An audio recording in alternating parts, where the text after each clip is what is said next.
এই পরিস্থিতি যা পশ্চিমবঙ্গে তৈরি হয়েছে, পশ্চিমবঙ্গের বড় শিল্প ছাড়া এ রাজ্যের কোনো ভবিষ্যৎ নেই। যদি মেধার এক্সোডাস বন্ধ করতে হয়, যদি ফ্লাইট অফ ক্যাপিটাল বন্ধ করতে হয়, যদি ঘরের ছেলেকে ঘরের ভাত খাওয়াতে হয়, এ রাজ্যে শিল্প বান্ধব পরিস্থিতির প্রয়োজন আছে। এবং তার জন্য যেটা করার 2026 সালে সেটা নতুন সরকার এসে করে দেখাবে।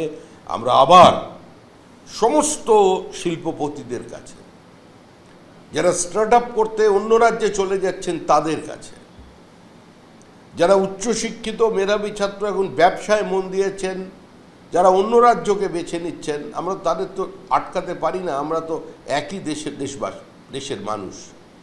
শুধু আবেদন করব একজন বাঙালি হিসেবে সেই সমস্ত বাঙালি শিল্পপতিদের কাছে বা বাংলায় বসবাসকারী, আমরা মনে করি যারা হিন্দি ভাষাতে কথা বলেন, কয়েক পুরুষ ধরে পশ্চিমবঙ্গে আছেন, তারাও বাঙালি।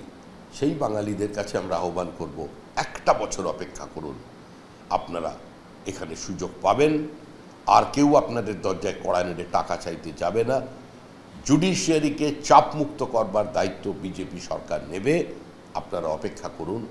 পশ্চিমবঙ্গ একটা নতুন চেহারা নিয়ে আবার সারা ভারতবর্ষের সামনে দাঁড়াবে। আমাদের নদী আছে, আমাদের সমুদ্র আছে, আমাদের টাকা আছে, আমাদের মেধা আছে, আমাদের মাটির নিচে তেল আছে, আমাদের মাটির নিচে ম্যাঙ্গানিজ ওর আছে, আমাদের মাটির নিচে কয়লা আছে, আমাদের টোপোগ্রাফিক্যাল অ্যাডভান্টেজ আছে। আমরা বাংলাকে গুজরাট হতে দেব না, নয়, আমরা গুজরাটের সঙ্গে প্রতিযোগিতা করতে পারি। গুজরাটকে আমরা অর্থনৈতিক দিক থেকে ছাপিয়ে যেতে পারি, তার সমস্ত সম্ভাবনা পশ্চিমবঙ্গে মজুদ আছে, হাতের কাছে আছে। অভাব যেটা আছে সেটা হচ্ছে ইচ্ছা শক্তির অভাব, হচ্ছে বিরোধিতার জন্য বিরোধিতার পরিস্থিতি।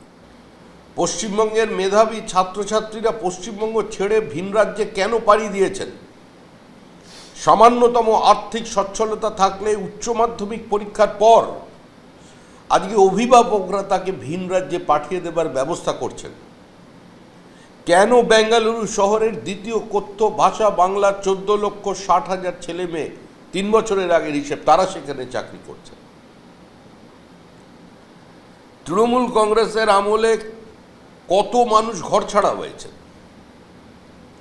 তিনি যে আসামে কথা বলছেন, একটা পুরনো ঘটনাকে টেনে এনে আজকে মুখ্যমন্ত্রী যেভাবে বাঙালিদের উপরে আক্রমণ করার কথা বলছেন, যেভাবে মুখ্যমন্ত্রীর মঞ্চ থেকে বলা হচ্ছে যে জলের লাইন কেটে দেওয়া হয়েছে, বিদ্যুৎ বিচ্ছিন্ন করে দেওয়া হয়েছে, হ্যাঁ দেওয়া হয়েছে, কারণ এখানে বিজেপির সরকার আছে যারা কোর্টের নির্দেশকে মান্যতা দেয়।